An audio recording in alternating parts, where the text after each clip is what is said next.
Listeners be advised. The Soliloquy podcast discuss matters related to the human experience and many that are sexual in nature. Due to this, some conversations may surround triggering topics such as sexual violence, self harm, abuse, and much more. Please be advised a list of crisis and psychological resources will be available in the show notes of this episode. With that said, let's get started with the show. Ladies and gentlemen, may I have your attention please as we go through the following safety instructions. In the event that there is a loss of cabin pressure, oxygen mask will drop from the overhead. Place the mask over your nose and mouth. Breathe normally as oxygen is flowing even if the mask is not exposed. Be sure to adjust your own mask before helping others.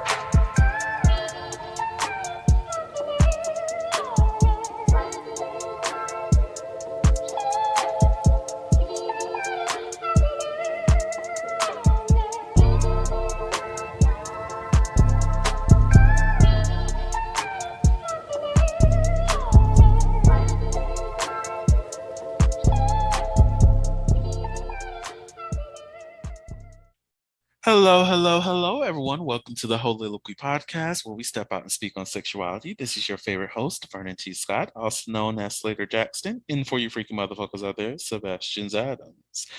On today's episode, sometimes things come up and you just need to vent. You just need to go ahead and let all that angst, that anger, and all this, the BS out as much as you need to so that you can feel satisfied. And that's the purpose of this episode. This is a releasing the load episode. Now, y'all might not get too many of these because this is a special kind of episode. Typically, it's a bonus episode, but hey, I'm doing some things a little bit different for everybody. And I have some transitions coming up for next year. So we're just trying to make sure everything's balanced. So, today we're releasing the load as we talk about reality TV shows and reality TV love finding shows. So that's like what is it? The Love is Blinds and all those other things that's out there. But with me is Sharita. How are you? Good. How are you? I'm doing fantastic. I remember when we sat and was coming up with this episode. I know you were ready to go off. Actually, I think you were already going off based off of something that we were discussing in a completely different section. And I was like, bitch, I have a segment that's right for this. Is the release and load. Let me go ahead and put that down and we'll talk about that when we get to the actual episode. And I know you had a lot of things you needed to say. I know reality TV in general, we both got a lot to say about that. But then you have those shows that focus on finding love. So how do you feel about them? Good. I think the thing we were, well, annoyed, but I think the thing we were talking about that geared towards this was we were talking about if correct me if I'm wrong, we were talking about online dating. And I think we were talking about how like African American females are kind of lower on that totem pole when they did like the okay Cupid, like who are the least attractive gender and race. And we were talking about African American women and Asian males. And just the difficulty of like dating in general. I think that was what started this kind of conversation about the online, the reality shows and things of that nature. If I'm not wrong. And so I think to piggyback off of that, it's really frustrating to me because I feel like people aren't really finding love on this. Like, maybe one out of like 50 are actually finding love. Like, I think the first Love is Blind, the Hamiltons, I guess they're still together, so maybe that was something. But I think it's more just about like lust and aesthetics and this like illusion of love. And the frustrating part about it is like you always see kind of the same body type, right? You're not seeing like anybody who's plus size for real. And even the ones that are plus size, they're like a size 11 or like a size 10, which is really not plus size, right? They just maybe have a little bit bigger hips. But even with that, they have the smaller belly, just the bigger hips, like the Ashley Graham kind of aesthetic. You're not seeing anyone with different types of disabilities. You're not seeing anyone with like these, just different things, right? What normal people deal with on a regular basis when it comes to dating. They're not discussing any of that, right? It's just this like illusion. And I guess that's what I mean, and I get it, right? Because it's like I read this article about it, about basically how people like the creators are afraid to put people who are plus size or afraid to put people who don't fit this like norm because they know they're going to get voted out earlier, or they're going to get really bad ratings on that person, and they don't want it feels like you're making fun of that person. And I get that, but if you continue to not show that, then that just puts people who in real life are dating and don't fit these norms, it makes them feel bad. It shames them in some capacity. Right. And so I don't know, it's frustrating and I don't like it. And then even just the way that they talk about like STIs, like they never have a conversation about them. But all these people like Love Island, all of them are just like hooking up with each other, right? Like that's just never a part of the conversation. So anyway, that's my little TED talk. I feel like it's going to go a lot deeper than the TED talk on this one, but I'm with you most definitely when it comes to the different body types and even the lack of anyone who has some kind of disability and how those can like be the invisible as well as the visible disabilities. Like there's none of those kind of conversations or those types of love finding shows available to people to recognize that, oh, I can have somebody too. And like most with the plus size situation, if you know that there's going to be backlash about it, do it anyways.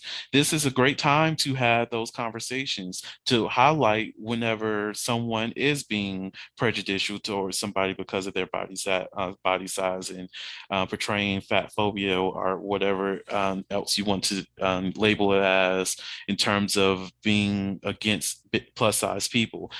Make that known. Let's talk about the cancer that's in the room. Let's talk about the thing. Let's make these people who feel these type of way understand that, hey, that just because you feel as though this person's body type is not beautiful, that doesn't mean that they're not. Like whenever I used to go online and see people like dragging Lizzo over something basic, talking about she's unfit and all this other stuff. I'm like, none of y'all are her doctor. None of y'all are like, can you go on top of a motherfucking stage and twerk while doing a damn flute routine? Like, can you do that yourself and still perform an entire show? Oh, you can't? So shut the fuck up. That's fitness, okay? If you can't do that, then you are not fit, okay? Granted, I can't do that, but I can do a little bit of other things that can make me fit. But like, come on. I mean, I gotta ask my parents to do it. That's the thing though. You don't know anyone's life. Mm-hmm. Like I want people to be able to engage in this conversation in an honest way rather than continue to shut up plus size people like they do all the time when it comes to talking about these issues. Like I remember a couple months ago, it might have been a couple weeks ago, they finally put out some research that proved that just because you're plus size does not mean that you're unhealthy.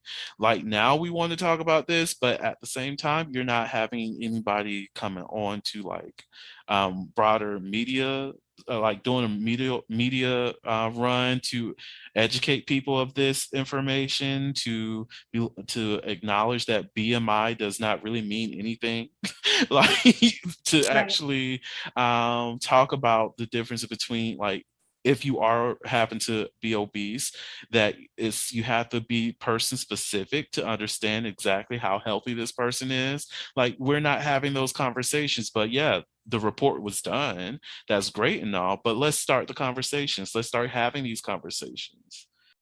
No, I agree. Or you don't know what people's bodies are doing, right? Like I can eat healthy day. But if I have a hormone disorder, or if I have this, that, and the third, it doesn't matter, right? Like I can be healthy, and that's just my body is doing what my body is. It's keeping me alive, but it's also keeping on to weight because of whatever hormone issue that I'm having.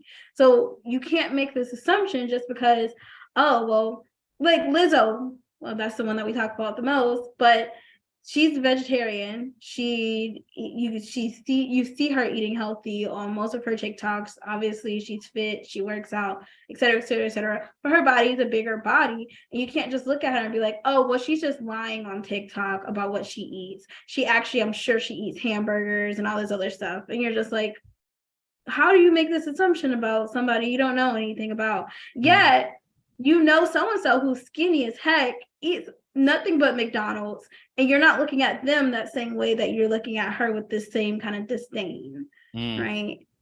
It's just ridiculousness. And I would love to have a reality love show where you get to experience, like, if you want to have, if like, I feel like shows who make that statement that they don't want that backlash are just making an excuse so that they don't have to do more work.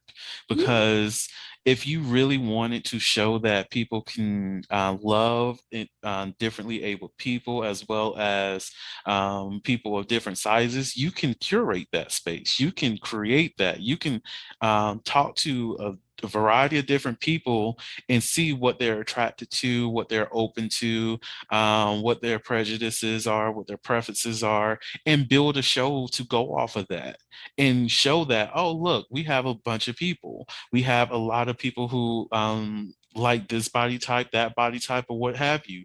It's all about finding that true connection at this point. It's all about figuring out who loves who and how they can develop from that. And shows just don't want to do it. And the thing is, when you think about like the pioneer shows, like the flavor of love, or a real chance of love, like those like those really big pioneer shows for these type of things. I'm not talking about the Bachelorette, no, that, but the Black shows. They had that. They had those different body types, and yeah, some of it was for laughs and giggles, and I get that. But they showcased all different types of bodies and all different types of things, and then it became like, as you just kind of progress, and then you watch like Love is Blind, or you watch Love Island, or all these other newer, The Ultimatum and things of that nature. Now they're all back to these like very white centered body types. The Soliloquy podcast focuses on the variability of sexual expression. When it comes to sexual expression, we often depend on pornography to illustrate how one must perform sexually. For those who have not learned this by now, the stuff you see in porn is not real. Pornography provides a singular perspective of sexual expression that is not often the reality we see during our own sexual encounters.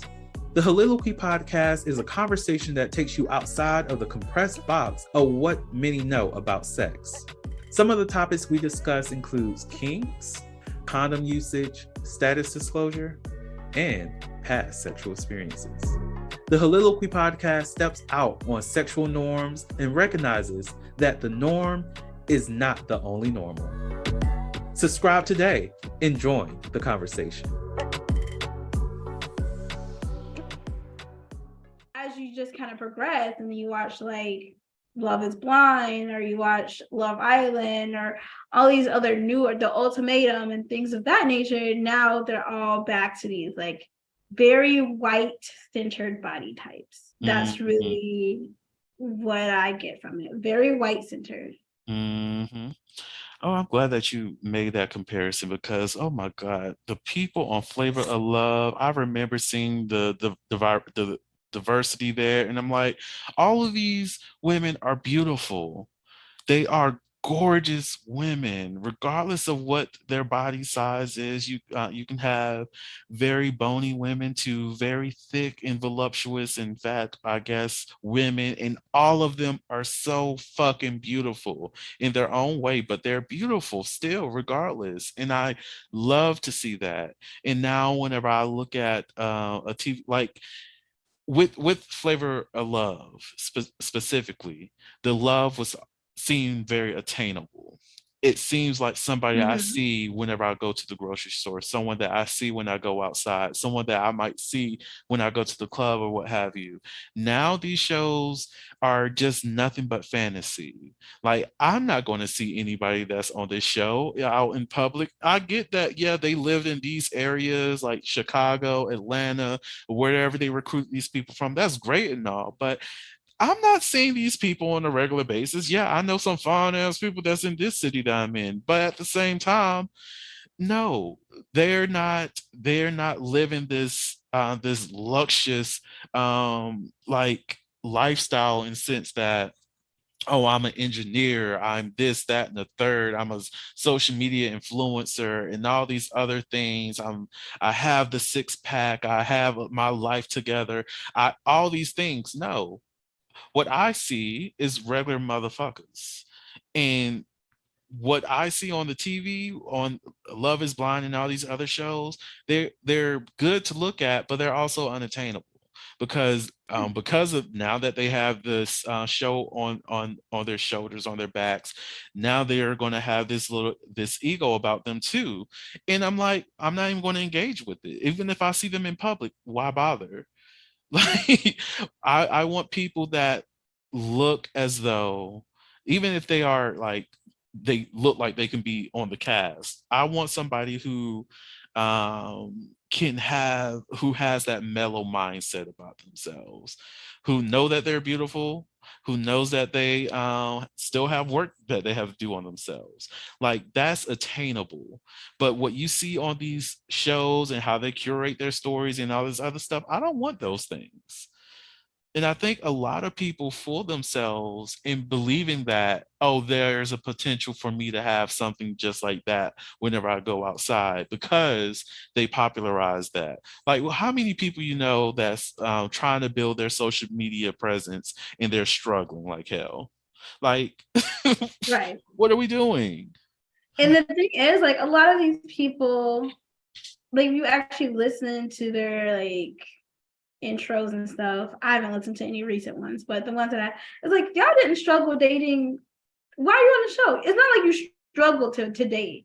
Like, y'all Mm, talk about, oh, I just want to find my person, but I like, they have no issues with dating. They've dated multiple people, this, that, and the third. So it's just kind of like, why are we on the show? Like, you're taking up space for people who actually want to date and meet people. Because then when you in all of it and you're at the reunion, none of the people end up staying with each other hmm. because they have all these other options now, or they break up for whatever odd reason, and it's just like, so you just wasted time just to waste time just to be on the TV. Because this is what it seems like. You're just Mm, trying to become popular and be a media sensation and not really exactly. be about any of this. Like, I know that there's a lot of trash out here because look, the dating pool is shit. It's just full of shit. It's nothing but shit out there. Like, it's nasty out here. But like, I know that the dating pool is trash and everything, but even with extremely beautiful, super attractive people, I know that they may have people always reaching out to them and all this other stuff, and the things. I get that, but you don't have to go to a show to actually find the love if you truly want the love. Because I know if you wanted sex, you find sex, you get sex. So if you actually want love, you can get it if you actually want it.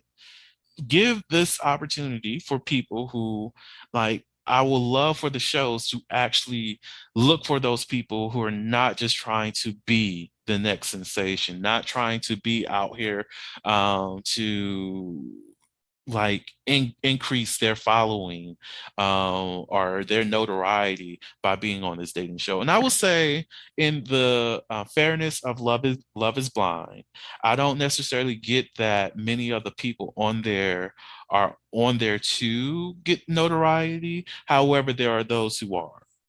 So it's like a mixed bag of Yes. motherfuckers. So some of them really do want to find love and they get like bamboozled. But at the same time, when you get to the reunion part and you hear them talking about their experiences afterwards, I'm like, so from the things that you learned on the show, are you utilizing that to find somebody that's more appropriate for you? Like, why is it that you have to continue to date somebody that's from that show, even though it might not be the same person that you originally decided to date? But why is it within that same circle? Like, what's preventing you from going beyond that to find somebody that suits you? Like, yeah, we seen the show, we seen how bad that your date or your person happened to be, but what's preventing you from truly finding love outside of that? Right. And I think it might actually be great to have one of those shows that actually have a therapist on there too, right? Mm, So you're doing that, I'm doing that self-work. Because if it's really about finding love, because there's going to be people who are going to be on the show just to be on the show or to be a jerk. Like even with the last, I think Love is Blind, that one guy who was like a complete jerk to like that plus size girl. I forgot his name.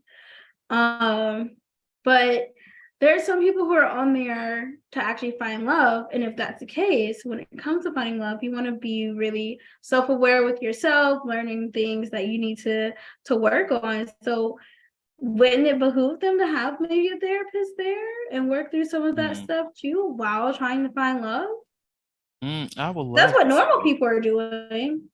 I would love to see that. I would love to see that. Most definitely, if you really want, like, if you're the showrunner and you really want there to be love and you want to show that your method is working, why not ensure that you have professionals to make that happen?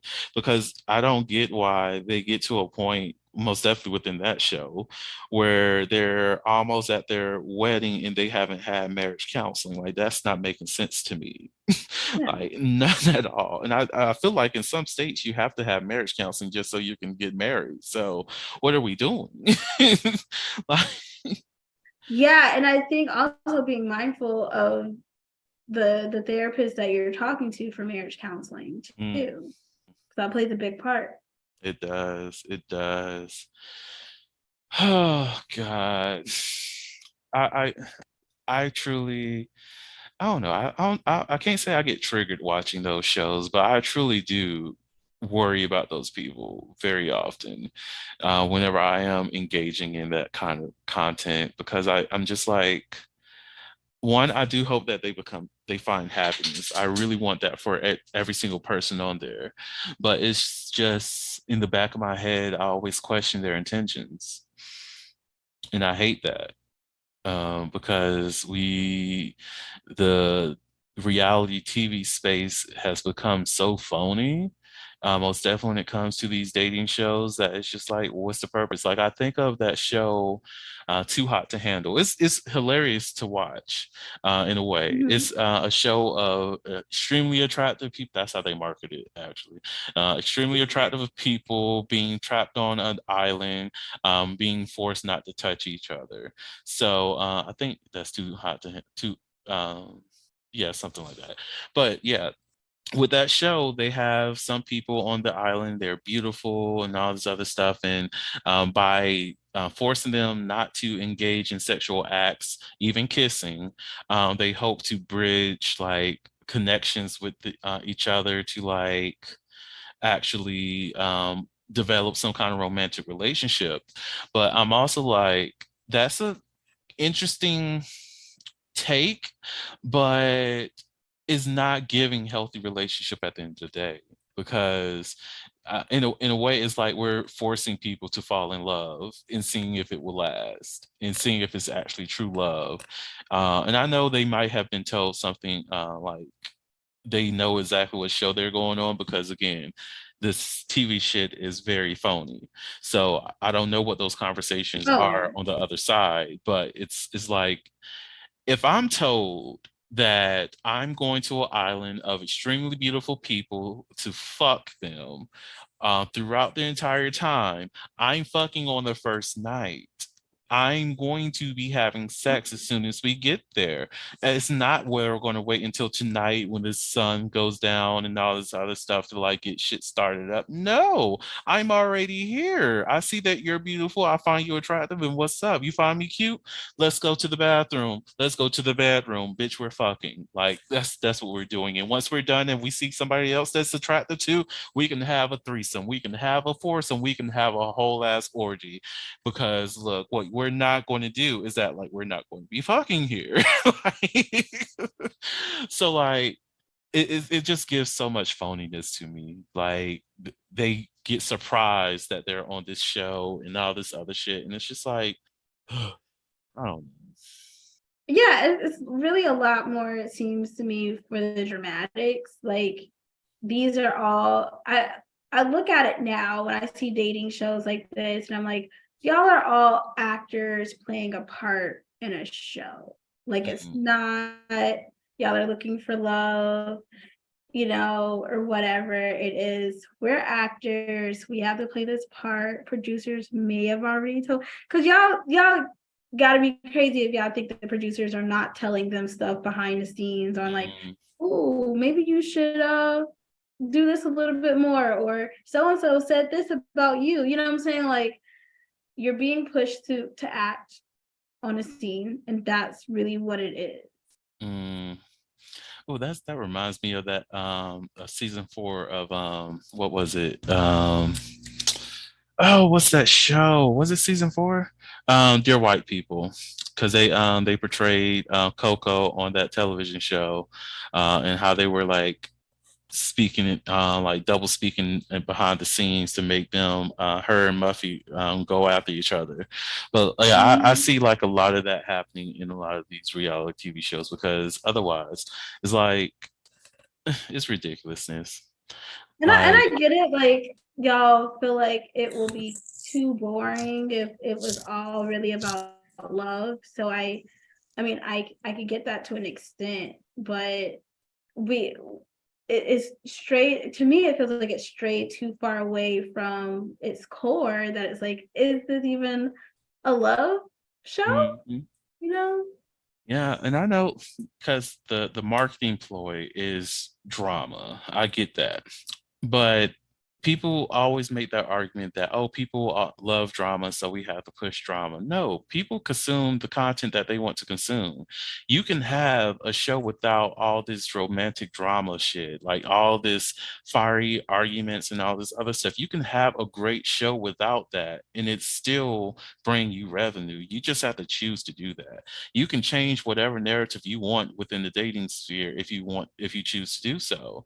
Like you can add these plus size bodies, you can add these individuals with disabilities, you can add these different facets of life, have a lot more normal people on the show, or even those who are average looking people on the show. Like the fact that on movie sets, when it comes to casting people, they will like most definitely for extras, they will identify, oh, this person looks very average, to the point that you won't notice that they're there whenever they hit the scene. So we're going to put them in this space, and that happens throughout life. Like that happens in multiple movies. You don't really notice anybody that's in the background because they are focusing on average looking people versus those people who will be the most attractive, which is why they have these extremely beautiful people who are your actors, actresses, and all those other great things. So like if we can identify that and we know that's a thing, why can't we do that in TV shows? Well, like Right. dating shows. Right. And I guess maybe it feels too much to have like all of the people look average or different looking, but can we at least get 3 or 4 plus size babes? Like, Mm, geez, okay. three? Try me. that are shaped differently, that don't just, because the thing is, y'all get these plus size babes. I know we just talked about it, but it's like Ashley Graham is plus size. Like, yes, sure, whatever. She has a flat stomach and a big head. Like, it's like most average plus size people have a belly. And even the plus size guys, like all of the guys on the shows, like freaking six packs. Like, I like a thick boy. Yes. I would love to see it. I would love to see it. Even if you have to just make a series by itself of plus size people dating each other, that will be a start. But that's also pushing a certain narrative that, oh, you plus size people can only find love with each other. And that's also not true. Like, just be open to, like, there's so many things that they can do if they really wanted to include plus size people. Like, just that ideal itself with just plus size people who enjoy this presence of other plus size people. You can also have a show called Chasers, and we know what that's Ooh. going to be about. I would love to watch it. Very And fetishy. very fetishy, but I would love to watch it. I would enjoy it. I will truly enjoy it. But that's also going to be showing these different body types, and you don't just need to have just chub men, chub women. You can have a variety of people on there who's plus size, and we're not talking about the model-esque chub. We talking about you got rolls on your belly, no dad bods allowed in this one. Mm-hmm. We need the rolls, we need the titties that bounce. If you want to lift it up and you can put it on your shoulder if you need to. That's what I'm talking about when I say I need to see some plus size up in this bitch. Invite Vernon on this show. I'm here for it. Thank you. I'm here. Me All too. right. I would like to be on there. Right. Like, let's go. Let's get it going.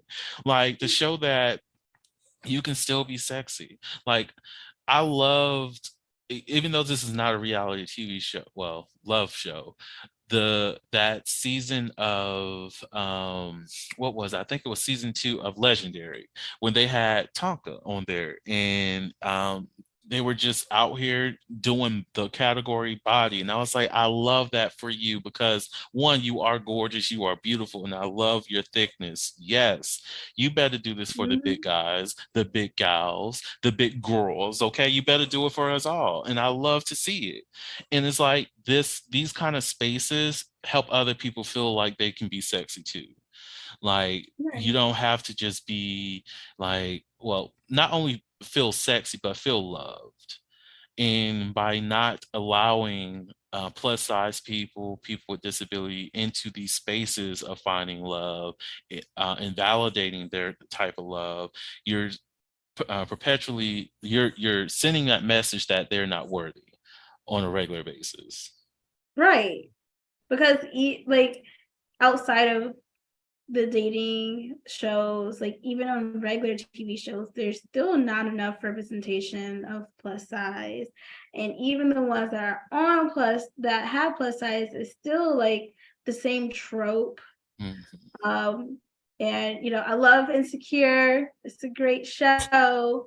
But Kelly definitely had the same trope as every other plus size girl, which is this chaotic, everywhere, overly sexual plus size girl, who never really had any boy issues, didn't really talk about boys like as deep as like Molly or Issa did, So Or it's always had boy problems, if there right. was one. Yeah. Like, that's one of the things that stood out to me in Insecure. I'm just like, so why is it that Kelly does not have a healthy relationship? Like, what are we doing? Like, why is it that it's always a fuck buddy and never an actual man? Like, what are we doing here?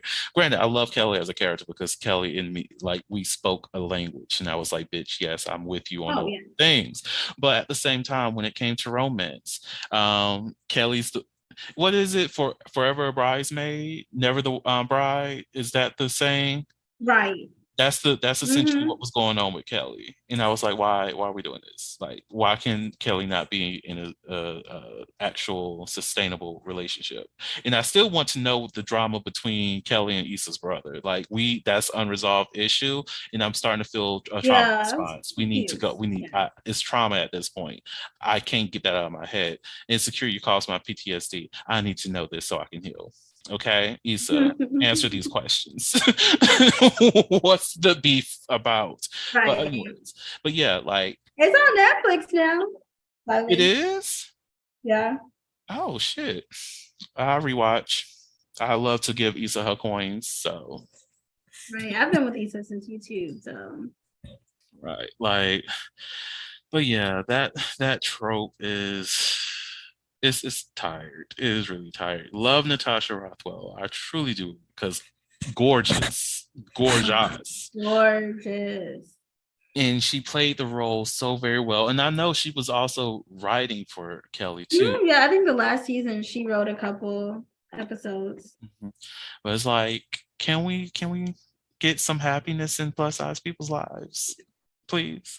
Like everybody goes through this shit. Everybody, I know that. Like the same shit that Kelly was going through, a lot of other people's going through too. But it doesn't have to always be the plus size bitch. That's all I'm saying. Let her be Right, great. because it kind of gives this idea that people just want to fuck us and don't want to actually want to be with us. And that's not true at all. So yeah. Or I don't know if you've seen the movie Blackening. Oh yes. The plus size girl there is still that kind of chaotic energy thing trope. So right. I didn't even she think didn't have a about partner it. either. Remember the other people were like, I didn't think about that, but you are so fucking right. Oh, how did I miss that?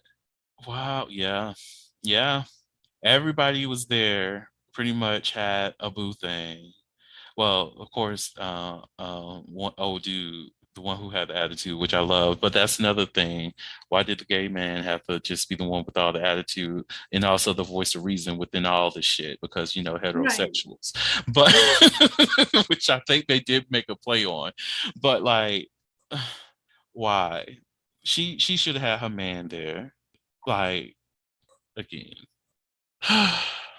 Well, is there anything else that you would like to release as it relates to reality TV and these love finding shows and whatnot?